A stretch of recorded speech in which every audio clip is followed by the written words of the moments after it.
Hello दोस्तों, आज की कहानी गरीब कौन, एक शिक्षाप्रद कहानी। पुराने साधारण कपड़े पहने एक महिला ने एक फैंसी रेस्तरां में प्रवेश किया। सभी ग्राहक जो पहले से वहां पे बैठे थे उसे तिरस्कार भरी दृष्टि से देखते हैं। वह महिला फटी पुरानी ड्रेस पहने हुई थी और देखने में गरीब लग रही थी। परिचारिका तुरंत उसके पास दौड़ी। उसने यहाँ तक कि अपनी घृणा को छिपाने की कोशिश भी नहीं की।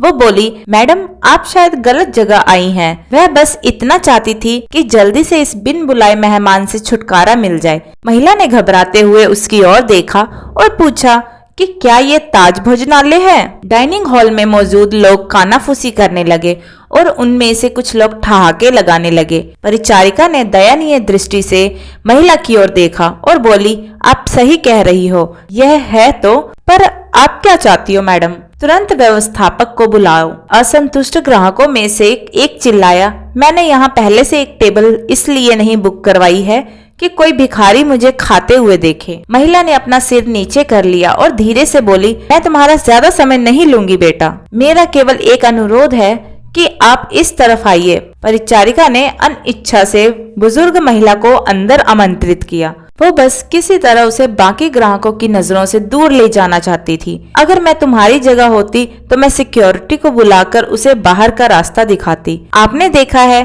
कि कैसे उससे बदबू आ रही है। वह एक बुरा सपना है। ये सब बोलकर वहाँ बैठे लोग ने अपनी भावनाओं को बिल्कुल छुपाया नहीं। महिला मिठाइयों के शोकेस में गई और काफी देर तक उसे देखती रही। वेटर उसे देखकर हंस रहे हैं। वह कह रहे थे, अगर वह यहाँ मुफ्त में खाने की उम्मीद करती है तो उसे कुछ नहीं मिलने वाला है। ऐसा लगता था कि महिला ने उसकी बातों पर ध्यान नहीं दिया। महिला बोली, मुझे बताओ बेटा, क्या लेमन केक को केवल आधा खरीदना संभव है? इसकी लागत क्या है? मेरे पास 10-10 के 17 नोट हैं। उसने हाथ में कुछ मुड़े तुड़े पुराने नोट दिखाते हुए पूछा। वेटर्स ने बमुश्किल हंसी रोकी। मैडम, मुझे नहीं लगता है कि आपके पास इस केक के एक टुकड़े के लिए भी पर्याप्त पैसा है। ये केवल केक नहीं है, बल्कि हमारे महाराज द्वारा किया गया कला का काम है। इसके अलावा हम इसे आधे में नहीं बेचते हैं। गरीब महिला शर्मसार हो गई। उसे ऐसा लगा कि उसके अंदर कुछ टूट रहा हो। धीरे धीरे वह निराश कदमों से चलते हुए बाहर निकलने लगी।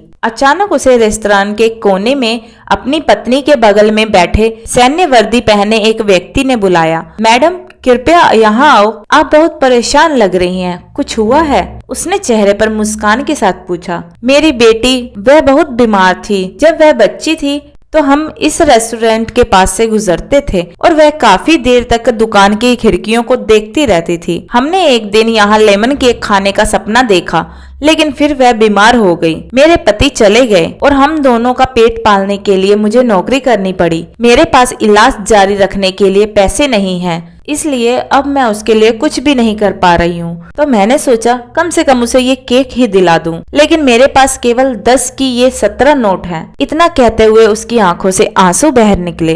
बिना किसी हिचकिचाहट के उस फौजी ने वेटर को बुलाया और उसे अपने खर्च पर महिला के लिए एक पूरा लेमन केक पैक करवाने के लिए कहा। उन्होंने महिला से कहा, आज 17 साल हो गए हैं जब हमने अपने बेटे लक्ष्य को खो दिया था। एक कार दुर्घटना में उसकी मृत्यु हो गई थी। मैं और मेरी पत्नी कुछ नहीं कर पाए। हालांकि वह एक डॉक्टर है।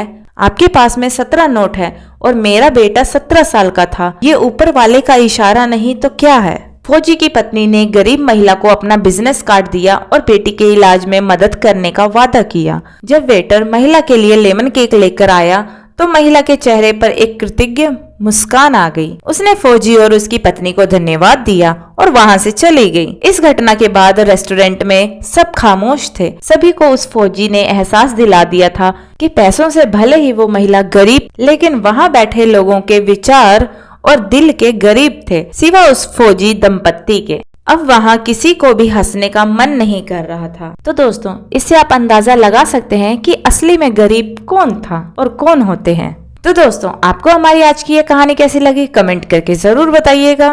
कहानी पसंद आई हो तो वीडियो को लाइक शेयर करें और चैनल हिंदी स्टोरीज डियर को सब्सक्राइब करें। वीडियो को पूरा देखने के लिए बहुत बहुत धन्यवाद दोस्तों। तो मिलते हैं अगली कहानी में, तब तक के लिए जय श्री कृष्णा।